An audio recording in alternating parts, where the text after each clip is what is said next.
Good morning. Welcome to Spiritual Walk Talk. Today's daily devotion is called Examine Yourself, and I'm going to be reading Psalm 17, verse 3. Though you probe my heart, though you examine me at night and test me, you will find that I have planned no evil. My mouth has not transgressed. So David prayed from a time of crisis. He was careful to speak honestly about his problem.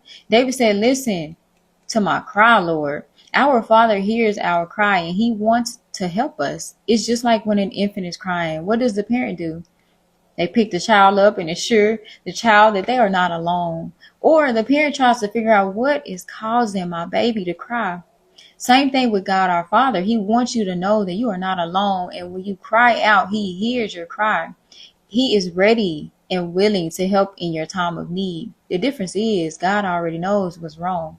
So David speaks of passing the test. It takes some level of patience and maturity to let God test one's heart in this manner. So we must accept the fact that we might be wrong and that someone else might be right.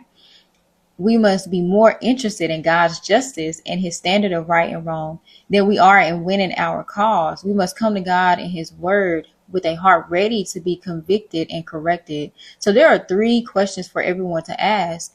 Do I allow God to test my heart? Can I be corrected? And will I listen to others when they tell me that I may be wrong? So the problem with us is, or me, is we don't want anybody telling us that we are wrong. And I am guilty of it in some cases, depending on the person that's trying to check me, right? So Matthew 7:3-5 states, why do you look at the speck of sawdust in your brother's eye and pay no attention to the plank in your own eye? How can you say to your brother, let me take the speck out of your eye, when all the time there is a plank in your own eye? You hypocrite. First, take the plank out of your own eye, and then you will see clearly to remove the speck from your brother's eye. That's a whole nother devotion, y'all. But we have to examine ourselves and hold ourselves accountable, because then it turns into a back and forth thing, and we don't want that. We just want to receive it and adjust. So David did allow God to test his heart, and therefore he came with great confidence in prayer.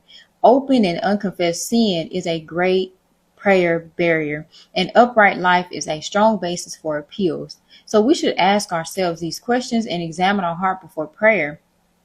Am I being disobedient? Am I being selfish? Am I neglecting some important duty? Is there a wrong I should first make right? And are my priorities in order? So David was careful to not speak in a sinful way about his crisis. David was good at examining himself. He knew and loved and lived God's word.